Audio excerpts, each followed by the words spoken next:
Hi, everyone. My name is Angela Geddes, and I'm so pleased that you've tuned in to this little short introduction for some upcoming training that we've got that's geared specifically for social workers or frontline practitioners who engage in screening and assessment services and would like to dig a little deeper and to enhance our skills to be more inclusive of people who may have been affected by prenatal alcohol exposure or who have some puzzling mental health and learning and maybe some developmental difficulties that we need to further understand.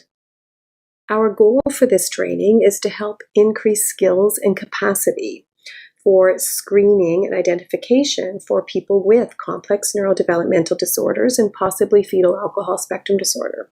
This training, I believe, will help to ensure that there are fewer wrong doors for individuals and families who are really struggling and are quite puzzled by what's going on within their homes. We have often said that social workers and practitioners on the front line in a variety of different roles and sectors do support people with fetal alcohol spectrum disorder in our current practice.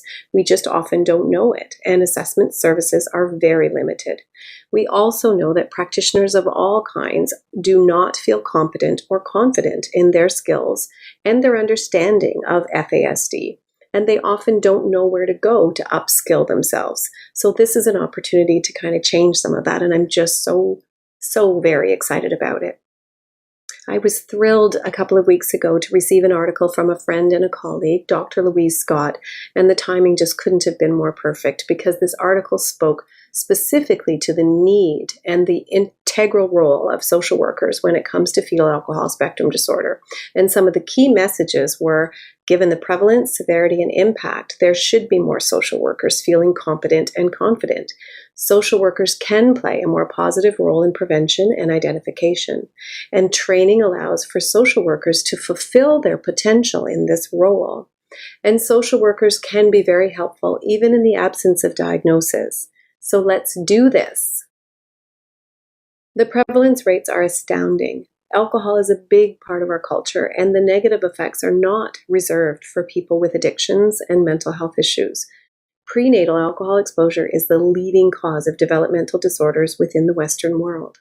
So why is it that so few of us know this? With the prevalence rates being what they are, which is 4 to 5%, that's 1 in 25.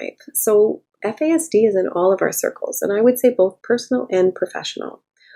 There are a lot of pregnancies that are unplanned, and many women consume alcohol during their childbearing years.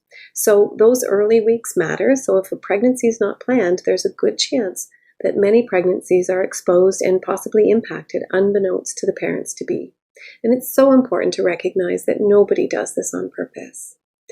And the stigma that's associated with this condition in particular needs to be really understood and challenged, because this can be an additional and very significant barrier for people getting access to the kinds of supports that are really going to lead to the most positive outcomes. So again, with regards to the current context, prenatal alcohol exposure is the leading cause of developmental disabilities in the Western world, and with the prevalence rates at 4%, it is more than autism spectrum disorder, cerebral palsy, Down syndrome, and Tourette syndrome combined. And again, why don't more of us know this?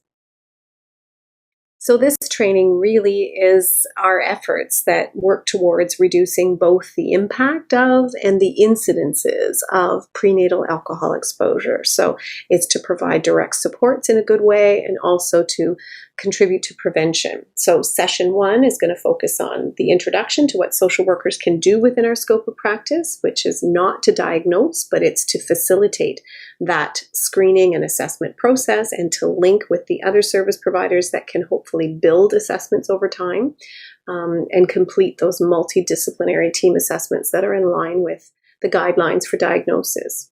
Session 2 is going to focus a little bit more deeply on stigma and mental health and complex neurodevelopmental disorders, and we'll explore the barriers to services that many experience. Session 3 is going to focus on developmental screens and getting to those comprehensive histories and really learning to dig a little deeper. Session 4 is all about the social work assessments, what we include, how do we make customized recommendations, and how instrumental these reports can be to help people get access to more and much needed supports and services. Session 5 is going to focus on putting people on a pathway to helpful and relevant supports. We'll explore some of the community and provincial initiatives in this way. Session 6 is going to be full of case examples, and we'll talk about how to operationalize this kind of process and, how this will impact our frontline work. We all know that our outcomes improve if we have diagnostic clarity. So whether or not it's diabetes or cancer, if we are understood, we have the ability to access the kinds of supports and treatments and best practices that are going to lead us to the most positive outcomes. So that's what this training is all about. Again, we as social workers cannot diagnose, but we can contribute to that process in a really, really helpful way. So all of us in the helping profession get up every day to do this work because we want to do our very best, and we want to make sure that we are providing people with opportunities to improve their outcomes.